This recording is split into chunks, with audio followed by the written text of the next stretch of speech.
Open up the door, it's Dave! Who? Dave! D-A-V-E! Dave? Right, man, Dave. Dave's not here.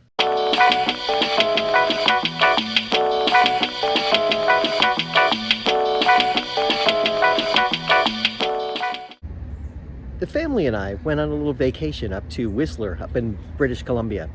It's a beautiful place. It's really nice up here. It's summertime, so we didn't experience the skiing, but we did experience the mountain in very different ways. We took the gondola up to the top and then actually took the ski lift that takes you to the summit peak, which is really an amazing view. It's spectacular. It's like 7,000 feet up that you're in the air and you're just kind of taking it all in. It's remarkable. We decided to do this one hike. It was a black diamond hike called the High Note. And it's over a bit of rough terrain. You make your way around, you walk around the mountain. Now they tell you that there's a way to take a cutoff called the Half Note. And along the way, the High Note is about 6 miles over this terrain. The Half Note is somewhere closer to 4. Not sure exactly how much it was. So I decided to take the cutoff, and my wife and my son continued on the main trail. They said they ran into some people along the way. They kind of encouraged each other to keep going. I was completely on my own. I went off, and it's very rocky terrain. You're uphill, you're downhill, you're following the signage to get you to the path, and it's really, sometimes you look at it and you go, wait, which way am I supposed to go? And once or twice, I passed where I was supposed to go. You see the sign that says hiking this way, and once or twice it looked like there was a path that went a different way, but you always have to be on the lookout for the next yellow sign telling you there's hiking ahead. And a couple of times I wound up passing them and wound up going a different direction and had to double back and find the last sign I found and go on from there. One time I actually came to the edge of a cliff when I walked on a path that I thought was the right path, and I was like, nope, that's not right. You know, you're in this desolate area. There's no one around. There's no one to hear you. And it was a little, I don't know, it was kind of eerily scary, yet so exhilarating. And I had to rely on all my wits and senses to be able to get me somewhere. So I recorded this short video of me as I was coming off the mountain. It took me about 2 hours, hour and 45 minutes, something like that, to go from where I left my family to making it back to what I'd call civilization. It's the roundhouse up at the top, so I could make my way down off the mountain. But in that period of time, it was just wild, and I kind of give my raw thoughts here. And remember that I'm like over 7,000 feet up. I've been hiking for several hours, and I'm a little exhausted. So some of what I say is kind of incomprehensible or doesn't really make sense, but take it in context of kind of what my day was like and kind of what I was doing. Now you may ask yourself, what is it that I could have done differently? Could I have used my GPS? Could I have helped myself in some way? And the short answer is, using the GPS wasn't much of a help. Now, to be honest, I could use my GPS to give me direction, but it was hard to find the actual place I was on the mountain and actually find the path I was looking for using the GPS. Part of the reason was this path, the Half Note, wasn't well marked on the GPS where the High Note was. And the second thing was that as you're going along through different parts of it and you're making a decision on where you're going to go, when you look at the maps, some of it is snow covered on the map, so you can't see the trails. So it's kind of like, oh, this is a bit of a problem. So that's kind of how I netted out. Now I, could certainly know direction I was going. I knew where I was generally headed, and you could see the sun and whatever, but it was just weird to kind of make your way around and think it was really how hard it was to really get to where you wanted to go. And it was just kind of one of those, moments in life where you think to yourself, this is really amazing, and I'm doing a lot here, and I'm having a really, fun time, I guess is the right word. And when I found the civilization and got to the end, it was really, really incredible and felt really, really good. And it was just nice to be able to get there. And I have to say, every time I saw another one of those yellow signs, had a little pep in my step to just be able to continue along. I wanted to take a moment and just talk about something called All Trails. Now, I'm not endorsing their product, though I think it's pretty good. I just wanted to share with you, I did download a copy of the map that shows me where I was supposed to go on the trail. But it didn't really help me because I didn't have the ability to see where I was specifically on a map. But if you subscribe to their service, it will give you turn-by-turn directions and tell you whether you're on or off the trail based on the GPS coordinates, even if you don't have cell coverage, which I think is pretty cool. So I give them a lot of credit, and perhaps I should have done that, and maybe in the future I will go ahead and subscribe because I think it's worthwhile.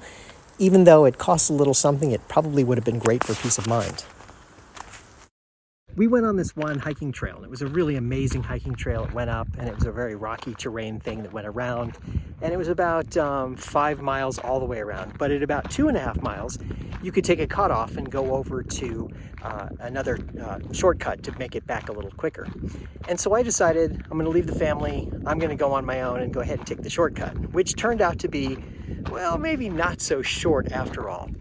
I was going along, and you see these signs. You're up in this mountainous region, right? And you're just on rocks and you're walking along, and you see the signs that mark out the trail for you, to give you the marker for where the trail is. So I'm following those along as best I can.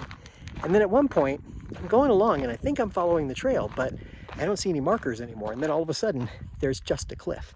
There's nothing else. I have nowhere to go. And I'm like, I think I missed a marker. And you have that moment where the thing that comes into your head is, oh, fudge, I'm screwed. I don't know where I am. I don't know what I'm doing, and I am completely alone. And it was really terrifying and yet exhilarating all at the same time.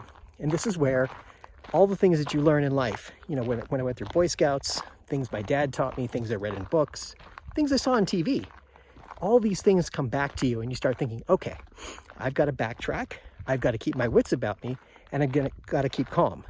The problem is, when I looked at the compass that told me also my altitude, I was at 6,880 feet. So I'm more than a mile up. I'm a little bit out of breath. I'm kind of exhausted, and I can feel my brain sort of fuzzing out a little bit. It's just like you have to settle yourself down. And the point is that I just had to stop, take a moment, take stock of where I was, and figure out how to get myself out of the situation, just to do it well, just to get out of the situation and be able to tell this story. Now I'm on a pathway that's, most of the way down the mountain, and I'm in a good spot. There's a bunch of people walking around, and I feel better about things. But at that point, it was uphill, it was over rocks, and it wasn't clear exactly where you were supposed to go. As soon as you took one step off the beaten trail, it was every man for himself. So it was a scary moment, kind of exhilarating, kind of fun, and like I said, totally terrifying. I, had a moment where I wasn't sure I was ever going to see anybody again.